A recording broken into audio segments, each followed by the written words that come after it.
The Battle of Lucas Bend took place on January 11, 1862 near Lucas Bend, 4 miles north of Columbus on Mississippi River in Kentucky, as it lay at the time of the American Civil War. In the network of the Mississippi, Tennessee and Ohio rivers, the Union River gunboats under Flag Officer Andrew Hull Foote and General Ulysses S. Grant sought to infiltrate and attack the Confederate positions in Tennessee. On the day of the battle, the Union ironclads Essex and St Louis, transporting troops down the Mississippi in fog, engaged the Confederate cotton-clad warships General Polk, Ivy and Jackson towing the gun platform New Orleans at a curve known as Lucas Bend in Kentucky.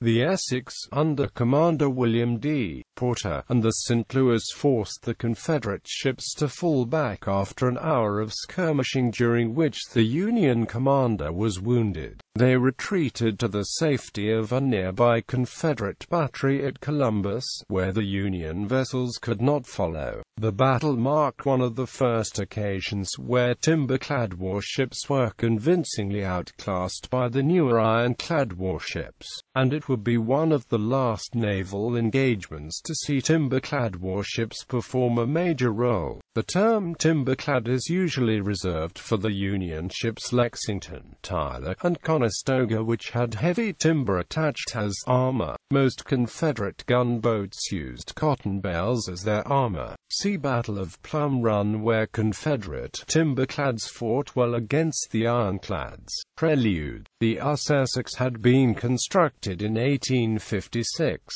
She was a 1,000-ton river gunboat, converted from her original role as a timber-clad ferry named New Era. She was armed with one 32-pounder cannon, 3 11-inch Dahlgren smoothbores, one 10-inch Dahlgren smoothbore, and a 12-pounder howitzer. The St. Louis was a city-class ironclad built in 1861 at Carondelet, Missouri. She was armed with 3 8-inch smoothbores, 4 42-pounder rifles, 6 32-pounder rifles, and one 12-pounder rifle at the time of her service at Lucas Bend. Both ships were sent to Cairo, Illinois, early in the Civil War as part of troop transports moving the Army into Tennessee. Illinois, a Union state which contributed 250,000 men to the Union Army, a figure surpassed by only New York, Pennsylvania, and Ohio, was a key theater. Cairo, at the confluence between the Mississippi and Ohio rivers, was a key supply point and headquarters for Flag Officer Andrew Hull Foote and General Ulysses S.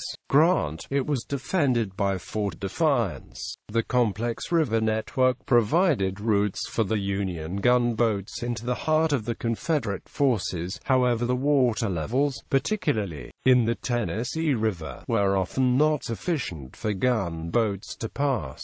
The Confederate Ivy was launched in 1845 as a privately owned commercial vessel originally named Roger Williams, and later the El Paraguay, originally based in New Orleans following her commission in 1861. She was armed with one 8-inch smoothbore cannon and one 32-pounder rifle. The CSS Jackson was another privately owned vessel built in 1849 before being acquired in May 1861 by the Confederacy and commissioned into active service in June. She was armed with two 32-pounder guns, and was ordered to Columbus on June 6, 1861, to join Hollins in the defense of the Mississippi River. She had already seen action against the Conestoga on the river. The floating battery New Orleans had been towed up from her namesake city in Louisiana. Lastly, the General Polk was a former side-wheel river steamer named either Ed Howard or Howard. She was built in 1852, and the Confederacy bought her in 1861.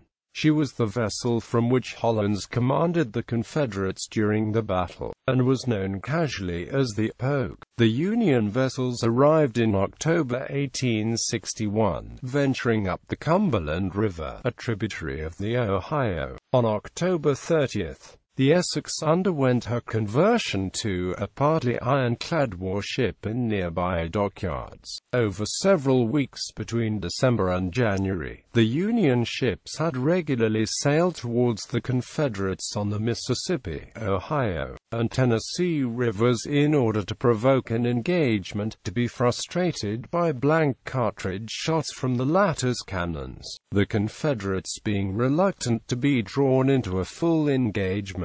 On the evening of January 10, the Union forces in Kentucky, having just defeated their opponents at the Battle of Middle Creek, the Essex and the St. Louis moved off in heavy fog from the ferry landings at Cairo in convoy escorting troop transports carrying Brigadier General John Alexander McClernand's brigade. The path was blocked for part of the night by a steamer which had run aground north of Cairo, and by CMDR William Porter moving off route to investigate two suspicious, but later revealed to be legitimate, boats moored on the riverside. Sighting and engagement. Having sighted the Confederate vessels early in the morning of January 11, the Essex's commander Porter beat to quarters at 10 o'clock that morning, and sailed under the cover of fog towards the enemy ships and engaged near Lucas Bend. Lucas Bend was simply a bend or meander in the Mississippi River roughly 4 miles north of Columbus and 7 miles west of Arlington, Kentucky. Since the time of the Civil War, the Army Corps of Engineers cut off many of the bends, including Lucas Bend, to straighten the river and prevent flooding. The historical location of these bends is often marked by state boundaries, which sometimes appear to be land boundaries on the wrong side of the river. Thus,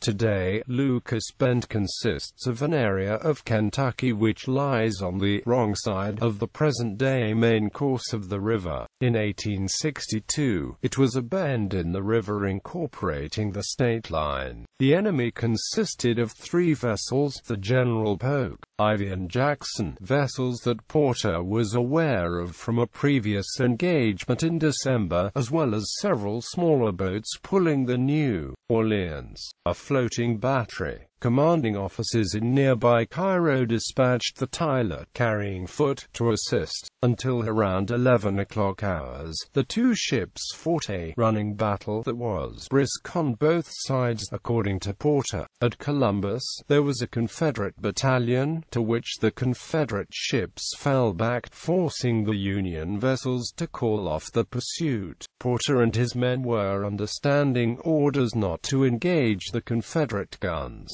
Though Porter had himself long desired a decisive victory since he assumed command of the new era, the troops at the battery, having heard the battle, were under fear of immediate land attack by Union troops. Foote, in the Tyler, chose not to proceed to Porter's location, and was instead diverted by McClernand, who had captured a prisoner. Porter instead loitered around the Confederate positions, and spotted a pair of boys in the water. Following a musket shot which sunk one of them, the other was hauled aboard and examined. Porter concluded that they either marked locations of Confederate submarine batteries or indicated a safe pathway through enemy minefields. It was sent for later examination on shore. Aftermath. After having reluctantly given up the chase, the Essex and the St. Louis returned to Cairo to replenish and begin ammunition runs, and were relieved by 2 other vessels which took up guarding Fort Holt. In the days following, Porter used a buoy to float towards the Confederate positions, a challenge. Hollands, why don't you accursed, cowardly rebels bring out your gunboats and fight us?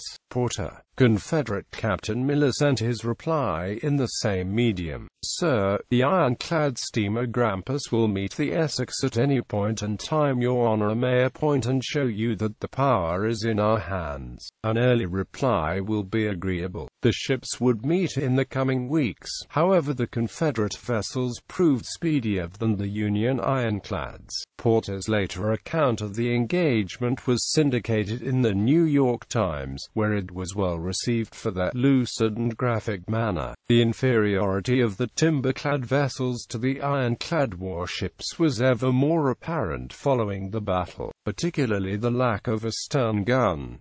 Following the incident, one of each of the three Confederate vessels' cannons were moved to point aft. The Lucas Bend engagement would nevertheless be among the last engagements of the Civil War to see timber-clad vessels fulfill anything more than a supporting role for either side. The Essex and St. Louis would go on to join Admiral Foote's squadron to capture Fort Henry on February 6.